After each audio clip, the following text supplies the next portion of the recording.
Hi everyone, welcome to the channel. So in the today's video we are going to understand the social responsibilities of the business. Again a very important topic from the examination point of view. Now business firms they are more than the economic institution. मतलब हम ये नहीं कह सकते कि business सिर्फ profit earn करने के लिए काम करता है, right? In the last video we did the topic that should profit be the sole motive of the business or not, right? So they must work beyond the narrow goal of profit making. Profit का जो एक बड़ा ही narrow सा गोल है कि हाँ मुझे सिर्फ प्रॉफिट कमाना है. No, there should be a broad perspective. मुझे सोसाइटी का बेनिफिट करके प्रॉफिट कमाना है. So that is why hence social responsibility is the intelligent and the objective concern for the well being of the society. अगर business को society में long term survive करना है, अगर बिजनेस को सोसाइटी में प्रेस्टीज वैल्यू मेंटेन करनी है, तो business should understand that they have a social responsibility as well. इसमें आता है cases for and cases against social responsibilities. I mean there are some people who think that it is not the responsibility of the business to take care of the society. उसके लिए government है. But there are some people who think that नहीं, business की भी social responsibility होती है. So we have both the arguments. First let's talk about cases against. Cases against में आता है number 1 dilution of profit maximization. अगर आप social responsibilities की तरफ ध्यान दोगे तो आप अपने प्रॉफिट मैक्सिमाइजेशन को कहीं ना कहीं डाइल्यूट कर रहे हो. Loss of incentive. If the business is spending on social responsibilities तो बिजनेस को बहुत ज़्यादा मोटिवेशन नहीं मिलेगा अपने प्रॉफिट्स अर्न करने के लिए. Lack of yardstick. Lack of yardstick का मतलब है you can not measure the business performance on the basis of their social responsibilities. हम बिज़नेस की परफॉर्मेंस सिर्फ उसके प्रॉफिट के बेसिस पे मेजर कर सकते हैं, उसकी सोशल वर्किंग के बेसिस पे मेजर नहीं कर सकते. One very strong argument is burden on the consumers. Of course ये हमें पता है कि बिजनेसेस क्या करते हैं, अगर वो किसी सोशल रिस्पॉन्सिबिलिटी में एंगेज हैं तो उसकी जो कॉस्टिंग है वो अल्टीमेटली कंज्यूमर से ही लेते हैं. अल्टीमेटली वो बर्डन कंज्यूमर के पास ही जाता है. And business lack social skills. भाई बिजनेस का काम होता है सिर्फ प्रॉफिट कमाना. They do not have social skills. तो ये स्कूल ऑफ थॉट कहता है कि बिजनेस को सोशल रिस्पॉन्सिबिलिटी में एंगेज नहीं होना चाहिए. सोशल रिस्पॉन्सिबिलिटी सिर्फ गवर्नमेंट का काम है. But there are some arguments for also. तो केसेस फॉर में आता है number 1 long term interest. Business के लॉन्ग टर्म बेनिफिट के लिए, लॉन्ग टर्म के लिए बेनिफिशियल है कि वो सोसाइटी का ध्यान रखे. Today take of any business, किसी भी बिजनेस को ले लीजिए जो कि लॉन्ग टर्म सर्वाइव कर रहा है, वो सोशल रिस्पॉन्सिबिलिटीज़ में डेफिनेटली एंगेज्ड है. ये सिर्फ गवर्नमेंट का काम नहीं होता है. बिजनेस और गवर्नमेंट मिलके ही एक नेशन को ग्रो कर सकते हैं. इंडिविजुअली ये पॉसिबल नहीं है. सोशल डिमांड्स, बिजनेस सोसाइटी की भी बिजनेस की तरफ से कुछ डिमांड्स होती हैं. बिजनेस सोसाइटी के रिसोर्सेज को यूज़ कर रहा है, so it is a responsibility of the business to return back to the society as well. Government intervention. अगर आप सोशल रिस्पॉन्सिबिलिटीज़ अपनी नहीं फॉलो कर रहे हो तो government will definitely interfere. Public image. Any business who is involve in social responsibility, जैसे कि हम बात करें for the large industries, for example let me talk about Reliance Industries और Tata Industries. ये बहुत ज़्यादा socially responsible industries हैं. that is why they have a good public image. Socio cultural norms. Her society के, हर culture के कुछ basic norms होते हैं, कुछ बेसिक रूल्स एंड रेगुलेशंस होते हैं जो कि हम एक्सपेक्ट करते हैं कि हर कोई फॉलो करेगा. So every business has to follow those norms. अगर वो उस सोसाइटी में काम कर रहे हैं तो वो नॉर्म्स फॉलो करने पड़ेंगे. And last social consciousness.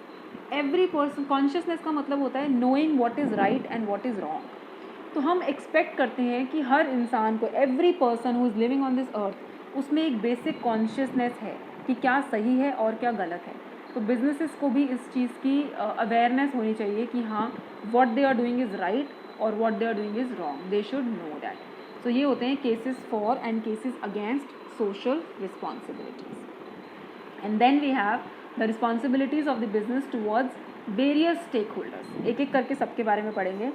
Number 1 responsibility of business towards shareholders. Shareholders की तरफ क्या रिस्पॉन्सिबिलिटीज़ हैं. नंबर 1 उनको रीजनेबल रिटर्न देना है ओवर द टाइम.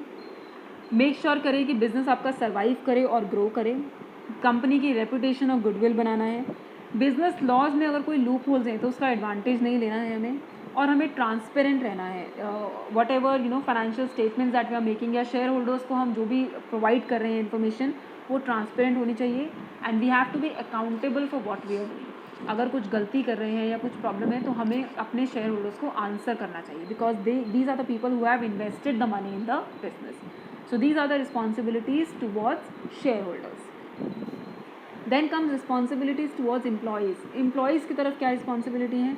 उनको हेल्दी वर्किंग एनवायरनमेंट प्रोवाइड करना है, give them regular and fair wages, welfare services, उनको ट्रेनिंग दो, प्रमोशनल फैसिलिटीज़ दो, उनको working standards, reasonable working standards, ऐसे स्टैंडर्ड्स होने चाहिए कि वो लोग काम कर सकें, right. There should be a mechanism to redress their grievances. अगर वर्कर को कोई कंप्लेन है, कोई प्रॉब्लम है, तो कोई ना कोई बिजनेस में ऐसा सेटअप होना चाहिए कि वो जाके अपनी प्रॉब्लम्स को बता सके. And there should be recognition of efficiency and hard work. If a person is performing over the above, he is giving some extraordinary performances, तो हमें उसे रिकग्नाइज करना चाहिए और उसे रिवॉर्ड भी करना चाहिए. So these are the responsibilities towards employees. Then comes responsibility towards consumers. Consumers की तरफ क्या रिस्पॉन्सिबिलिटी है? उन्हें हार्मलेस प्रोडक्ट्स प्रोवाइड करने हैं, provide them quality standard products, fair prices adopt करने हैं, provide them after sale services. We should not go with black marketing and all that. Customer grievances cell भी होना चाहिए. Today you know every company has a customer care centre, right, and fair competition. So these are the responsibilities towards consumers. देन आती है responsibility towards government. Government की तरफ business की क्या रिस्पॉन्सिबिलिटी है? जो भी रूल्स एंड रेगुलेशंस गवर्नमेंट बना रही है वो हमें फॉलो करने हैं, हमें रेगुलर टैक्सेस पे करने हैं, गवर्नमेंट की हेल्प करनी है सोसाइटल ग्रोथ के लिए. मैंने आपको बताया था कि एक नेशन की ग्रोथ सिर्फ गवर्नमेंट नहीं कर सकती है, business, government and people of the country मिलकर करते हैं. So cooperating with the government in the economic growth and the development. और अगर बिजनेस लॉज में कोई लूप होल्स हैं, टैक्सेशन पॉलिसी में कोई लूप होल्स हैं, तो हमें उनका अनड्यू एडवांटेज नहीं उठाना चाहिए. So these are the responsibilities towards government. और लास्ट आता है responsibilities towards society. Society is all those people except consumers, suppliers, traders. इन सब के अलावा जो सोसाइटी में लोग हैं उनकी तरफ हमारी क्या रिस्पॉन्सिबिलिटी है? हमें अपना बिजनेस मॉरल और एथिकल स्टैंडर्ड्स के साथ फॉलो करना है, हमें एनवायरमेंटल पॉल्यूशन नहीं करना है, इकोलॉजिकल बैलेंस को डिस्टर्ब नहीं करना है, सोसाइटी के वेलबींग की तरफ, हेल्थ और एजुकेशन की तरफ हमें कंट्रीब्यूट करना चाहिए. टेक्नोलॉजी, क्योंकि बिजनेसेस के पास सफिशिएंट पावर होती है ओवर टेक्नोलॉजी, उसका अप्रोप्रिएट यूज़ करना है. और we have to make sure that we are making an egalitarian society. मैंने लास्ट टाइम में डिस्कस किया था, सोसाइटी के हर सेक्टर को इक्वल ग्रोथ अपॉर्चुनिटीज़ हमें देनी है. So these are the responsibilities, these are the social responsibilities of the business and responsibilities towards various stakeholders. I hope you like the video. I hope you've understood the topic. If you like the video, please give a thumbs up and share with your friends. Thank you so much, everybody.